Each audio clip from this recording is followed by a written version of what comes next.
In the Navy, we have what's called, as far as our core values, and it's honor, courage, and commitment.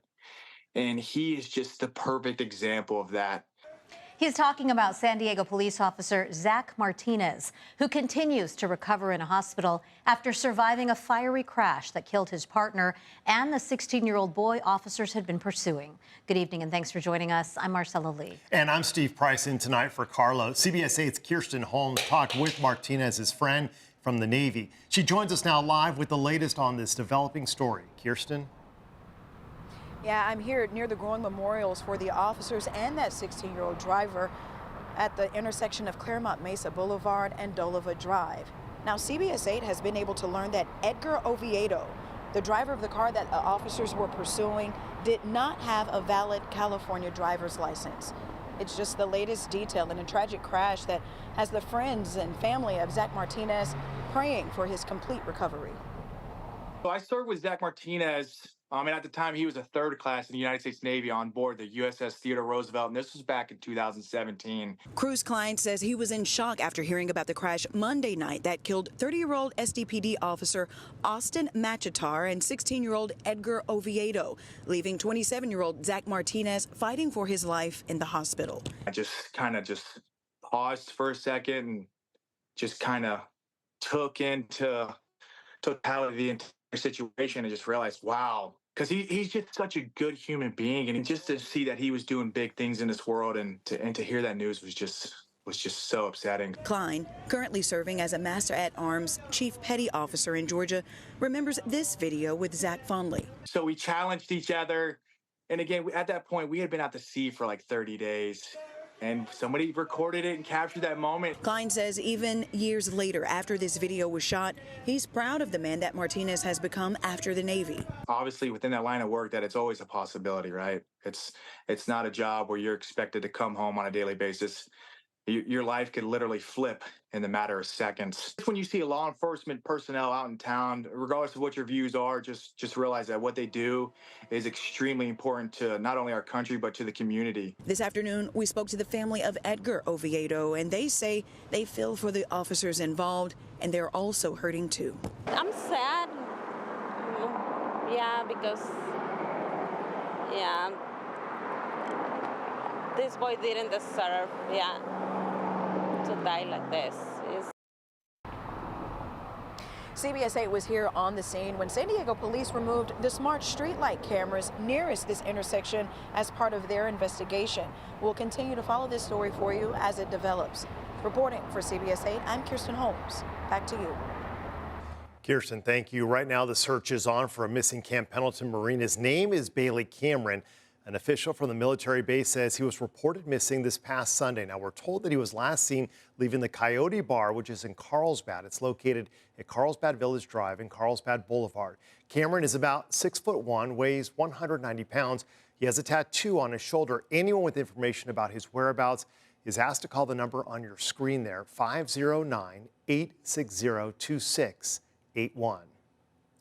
New tonight, we're hearing from a San Diego sailor who found out his car was towed, then sold at auction. And it all happened while he was deployed at sea. CBS 8's Brian White spent the day looking for answers in Chula Vista and explains what action the federal government is now taking. This active duty service member was deployed while his car was towed by Tony's Auto Center. You can see their tow trucks here behind me. Now, ultimately, the government is suing over this. Before Lieutenant Jonathan Leongson went on his first deployment aboard the USS Bunker Hill nearly 2 years ago, he parked his 2011 Mazda 6 here in Chula Vista in front of a friend's house. And while he was at sea, I called up my friend at the house asking him if he could, start up the car. And when he went outside, he said, "I can't find your car." he thought it had either been stolen or towed. He didn't know. It sucked that I heard that my car potentially is missing, but I couldn't let that get in the way of what I needed to focus on for that deployment. When he got back to San Diego after 4 months at sea, he contacted the Chula Vista Police Department. Turns out his car had been towed for expired registration. They told him Tony's Auto Center on 3rd Avenue towed it, so he went there to get it back. I asked them, "Oh, can you run this plate through the system, please?" And they told me that, unfortunately, that vehicle has been auctioned off. Tony's Auto sold his car at auction for $1,200. They claim it accumulated fees of about $6,000 while impounded for 2 months. In a complaint filed last week by the U.S. Attorney General on behalf of the federal government, they say Tony's Auto violated the Service Members Civil Relief Act by selling off his car without a court order. This law offers protections to those on active duty and their property, as they're often overseas and unreachable. I called Tony's Auto Center for comment and have not yet heard back. Lieutenant Leongson recommends parking your car off the street, like in a garage or in storage, while on deployment. If you really want to prevent that from happening, make sure to put your car in a very safe place. But of course, sometimes these things happen. At the time, he was still paying off a car loan from Navy Federal Credit Union and had about $2,500 left on it, which he still had to pay. He's hoping to recoup that money through this legal action, while also helping other service members in similar situations. In Chula Vista, Brian White, CBS 8. That is so sad. Hope you get some relief. Thanks, Brian. Hundreds of purple flags were placed in front of the county administration building today. We're told there were 1,203, each flag representing someone who died from an overdose in San Diego County last year. This comes ahead of International Overdose Awareness Day this Saturday. County leaders say they did see a decrease in overdose deaths last year compared with 2022, but they say more work needs to be done. They say that starts with teaching people about Narcan and helping others get treatment. Today, UC San Diego presented its evaluation of how effective Humble Design's services are with helping people break the cycle of homelessness. Humble Design is a nonprofit that provides people with furniture once they move into a new home. And researchers found that 98% of Humble's clients remain housed after their experience. This is a housing retention rate for people exiting homelessness that is more than 10 times better than the rate found countywide. Definitely working. The Deputy U.S. Secretary of State paid a visit to the South Bay today to get a firsthand look and smell of the sewage crisis. It comes after Congress secured $400 million last week to repair the South Bay International Wastewater Treatment Plant. The amount of raw sewage flowing from Mexico into the U.S. has overloaded the plant, causing millions of gallons to contaminate the ocean, beaches, and the air in Imperial Beach and nearby. CBS 8's Abby Black went on the tour and reports on what's next.